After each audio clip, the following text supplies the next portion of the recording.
दोस्तों, JKIT मंत्र YouTube channel में आप सभी का स्वागत है। आज हम इलेक्ट्रिशियन थ्योरी के इम्पोर्टेंट क्वेश्चंस लेकर उपस्थित हुए हैं, जो आपके फर्स्ट ईयर के एग्ज़ाम के साथ साथ सभी कंपटीशन एग्ज़ाम के लिए भी यूजफुल रहेंगे। तो यदि आपको वीडियो पसंद आई तो इसे लाइक करें, अपने फ्रेंड्स के साथ इसे शेयर करें और चैनल पे नए हो तो चैनल को सब्सक्राइब कर लीजिए, क्योंकि आपको यहाँ पर इलेक्ट्रिशियन थ्योरी और ड्राइंग के इम्पोर्टेंट वीडियोज मिलते रहते हैं। तो चलिए बात कर लेते हैं आज की हमारी इलेक्ट्रिशियन थ्योरी के इम्पोर्टेंट क्वेश्चंस की, जो आपके एग्जाम्स में आ सकती हैं। तो फर्स्ट क्वेश्चन हमारे पास है,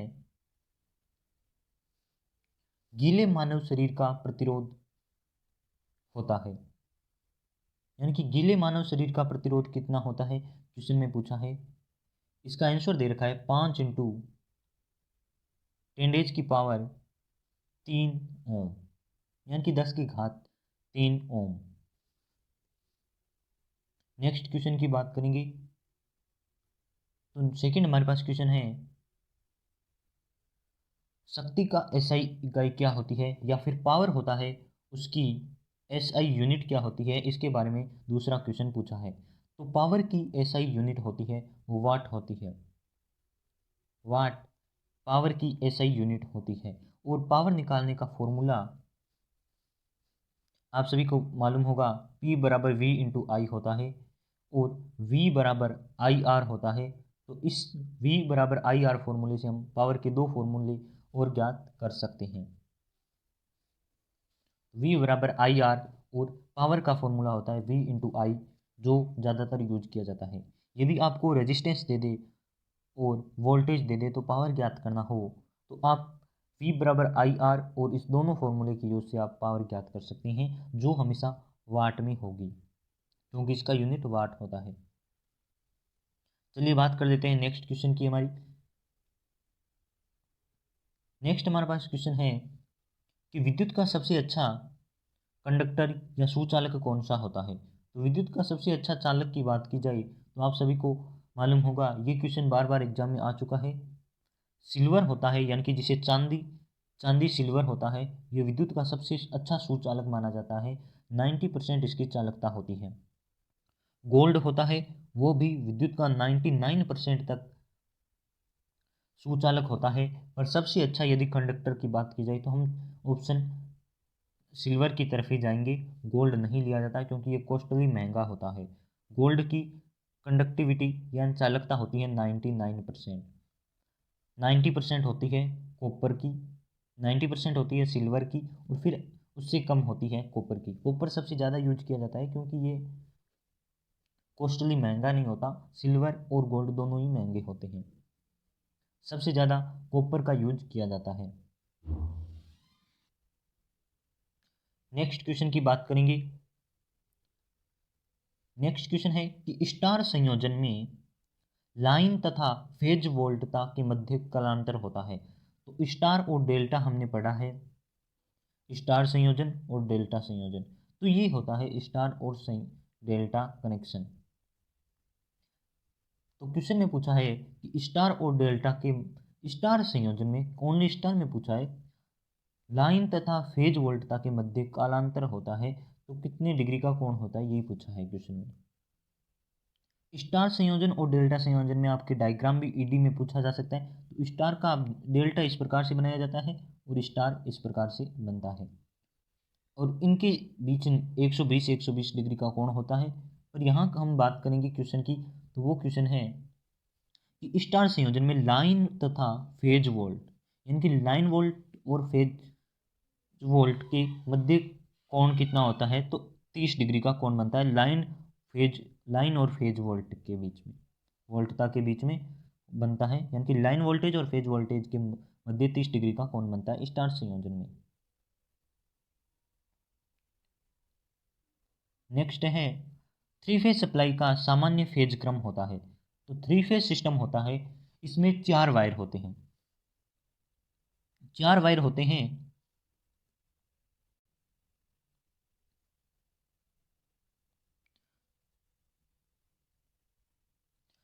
तो इसमें थ्री फेज सिस्टम में 4 वायर होते हैं। पहला होता है रेड कलर का, दूसरा होता है येलो कलर का, और तीसरा होता है ब्लू कलर का, और चौथा होता है ब्लैक कलर का जो होता है न्यूट्रल वायर।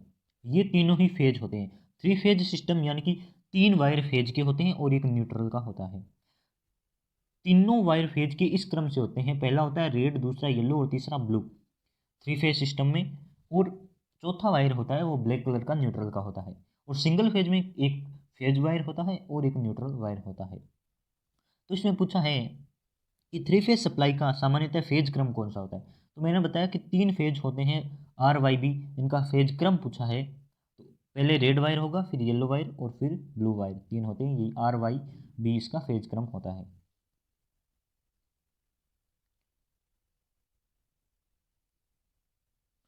थ्री फेज प्रणाली में प्रत्येक 2 फेजों में कालांतर कितना होता है। तो थ्री फेज सिस्टम में प्रत्येक के बीच 120 डिग्री का कोण बनता है। थ्री फेज सिस्टम में प्रत्येक कालांतर के बीच कालांतर 120 डिग्री का होता है, चाहे स्टार संयोजन ले लीजिए चाहे डेल्टा। तीनों प्रत्येक 2 फेज होते हैं, मान लीजिए ये आर है, ये वाई है और ये बी है, आर वाई बी है। तो इन 2 फेज होंगे यानी कि आर और वाई के बीच, इन तीनों के बीच 120 का कोण होता है, दो के बीच में। आर और वाई के बीच 120 डिग्री का कोण, आर और बी के बीच, उनके बीच 120 डिग्री का कोण होता है, या फिर अंतर बोला जाता है। ट्रांसफार्मर किस प्रकार की मशीन है। तो ट्रांसफार्मर के बारे में देख लीजिए। ट्रांसफार्मर एसी पे कार्य करती है, डीसी पे ट्रांसफार्मर कार्य नहीं करती। ये एक स्थितिक प्रकार की मशीन होती है, और जो म्यूचुअल इंडक्शन जिसे आप कहते हैं, अन्योन्य प्रेरण के सिद्धांत पर कार्य करती है। ट्रांसफार्मर का सरनेम भी होता है, उपनाम बोलते हैं उसे एक्समर। एक्समर लिखा जाता है इस प्रकार से, ये भी एग्जाम में पूछा जा सकता है। उपनाम या फिर सरनेम ट्रांसफार्मर का एक्समर होता है। ये स्थितिक प्रकार की मशीन होती है। बिना फ्रिक्वेंसी बदले, यानी कि बिना कोई फ्रिक्वेंसी को बदले वोल्टेज व करंट को कम या अधिक करना हो तो हम ट्रांसफार्मर का यूज करेंगे। ट्रांसफार्मर स्टेप अप और स्टेप डाउन 2 प्रकार के होते हैं। ये वोल्टेज के आधार पर होते हैं, यानी कि वोल्टेज को कम से अधिक कर सकते हैं और अधिक वोल्टेज से कम वोल्टेज कर सकते हैं। तो इनके लिए ट्रांसफार्मर का यूज किया जाता है, फ्रिक्वेंसी को बदलने की इसमें आवश्यकता नहीं होती। ट्रांसफार्मर किस सिद्धांत पर कार्य करते हैं। तो ये अन्योन्य प्रेरण यानी कि म्यूचुअल इंडक्शन के सिद्धांत पर कार्य करते हैं। इंडक्शन आप याद रख लीजिए, इंडक्शन के सिद्धांत पर कार्य करते हैं। सेल्फ इंडक्शन और म्यूचुअल इंडक्शन 2 प्रकार के इंडक्शन होते हैं। ये अन्योन्य प्रेरण यानी कि म्यूचुअल इंडक्शन के सिद्धांत पर कार्य करते हैं। ट्रांसफार्मर की क्रोड बनी होती है, यानी कि ट्रांसफार्मर होता है, इसकी क्रोड किसकी बनी होती है। तो सिलिकॉन स्टील की क्रोड बनी होती है। ट्रांसफार्मर का डायग्राम देख लीजिए, इस प्रकार से होता है। ट्रांसफार्मर में इस प्रकार से कोयल लपेटा होता है।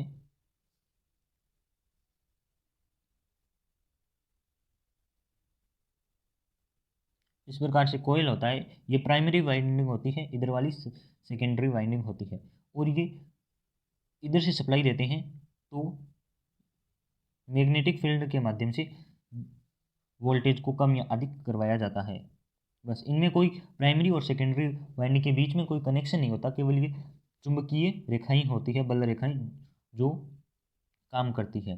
लेंज नियम, लेंज नियम पालन करता है। तो लेंज नियम किस पे आधारित है, किसका पालन करता है। तो ये ऊर्जा संरक्षण के लिए दिया गया नियम है। ऊर्जा संरक्षण, एनर्जी कंजर्वेशन के लिए लेंज नियम है। 1 किलो किसके बराबर होता है। तो 1000 वोल्ट बराबर 1 किलो वोल्ट होता है। एक बंद स्विच का प्रतिरोध कितना होता है। तो एक बंद स्विच है उसका प्रतिरोध हमेशा 0 होता है।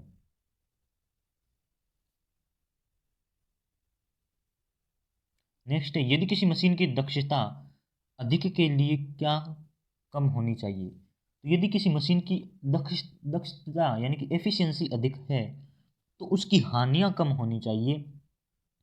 हानियां कम होगी तभी उसकी दक्षता यानी कि कार्य करने की क्षमता, एफिशिएंसी अधिक होगी। स्टार संयोजन में यदि एक फेज टूट जाए तो निर्गत वोल्टता क्या होगी? यदि एक फेज टूट जाए स्टार संयोजन में तो निर्गत वोल्टता क्या होगी? तो 50% इसका आंसर है। थ्री फेज संतुलित भार में उदासीन तार में धारा होगी। थ्री फेज तो न्यूट्रल वायर की बात कर रहा है कि थ्री फेज भार में संतुलित भार बैलेंस्ड लोड है, उसमें उदासीन यानी कि न्यूट्रल वायर में धारा कितनी होगी? तो शून्य। न्यूट्रल वायर में शून्य धारा होगी। डेल्टा संयोजन में न्यूट्रल बिंदु नहीं होता, आप सभी को मालूम होगा। ओनली 3 वायर होते हैं इसमें। और स्टार में तीनों का कनेक्शन होता है, जहाँ पॉइंट होता है वहीं से न्यूट्रल निकाल दिया जाता है। थ्री फेज प्रणाली में प्रत्येक दो फेजों के बीच कालांतर कोण, अभी आपने पढ़ा कि तीनों वायर होंगी आर वाई बी, इनके बीच 120 120 120 डिग्री का कोण होता है। ये क्वेश्चन रिपीट हुआ है। क्रोड की संरचना के आधार पर ट्रांसफार्मर कितने प्रकार के होते हैं? तो क्रोड की संरचना के आधार पर ट्रांसफार्मर 3 प्रकार के होते हैं। ट्रांसफार्मर का टॉपिक अभी शॉर्टली एक बार बता देता हूँ। कोर की संरचना के आधार पर ट्रांसफार्मर 3 प्रकार के होते हैं। आप सभी ने अभी पढ़ा, नाम देख लीजिए कौन कौन से हैं। तो पहला होता है, वो होता है सेल प्रकार ट्रांसफार्मर। तो सेल टाइप ट्रांसफार्मर पहला होता है। दूसरा है, इसमें दे रखा है, वो है core type transformer, core type. और तीसरा आपको पता होगा बेरी टाइप ट्रांसफार्मर होता है, बेरी टाइप ट्रांसफार्मर। तो कोर की संरचना या क्रोड की संरचना के आधार पर ट्रांसफार्मर 3 प्रकार के होते हैं। सेल प्रकार का ट्रांसफार्मर, कोर प्रकार का ट्रांसफार्मर और बेरी प्रकार का ट्रांसफार्मर। ट्रांसफार्मर कई प्रकार के होते हैं, जैसे आउटपुट वोल्टता के आधार पर, यानी कि आउटपुट वोल्टेज के आधार पर 2 प्रकार के होते हैं। स्टेप अप और स्टेप डाउन प्रकार के ट्रांसफार्मर होते हैं।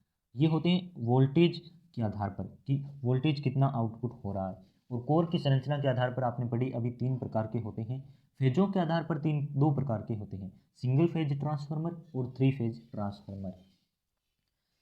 एफिशिएंसी, आउटपुट एफिशिएंसी के आधार पर 2 प्रकार के होते हैं, इंस्ट्रूमेंट ट्रांसफार्मर और ऑटो ट्रांसफार्मर। तो इसी प्रकार शॉर्ट में ट्रांसफार्मर का भी टॉपिक पढ़ा है, इसे डिटेल में पढ़ेंगे, कभी नेक्स्ट वीडियो में पढ़ेंगे।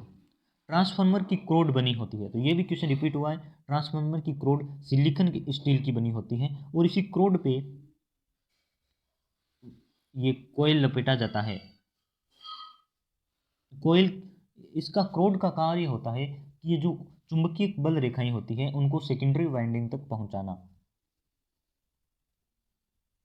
तो आज के लिए बस इतना ही। यदि वीडियो पसंद आई हो तो इसे लाइक करें, अपने फ्रेंड्स के साथ ज़्यादा से ज़्यादा इसे शेयर करें। व चैनल पे नहीं हो तो चैनल को सब्सक्राइब कर लीजिए, बेल आइकन जरूर प्रेस करें। जब भी ट्रांसफार्मर का वीडियो आएगा आपको नोटिफिकेशन मिल जाएगा।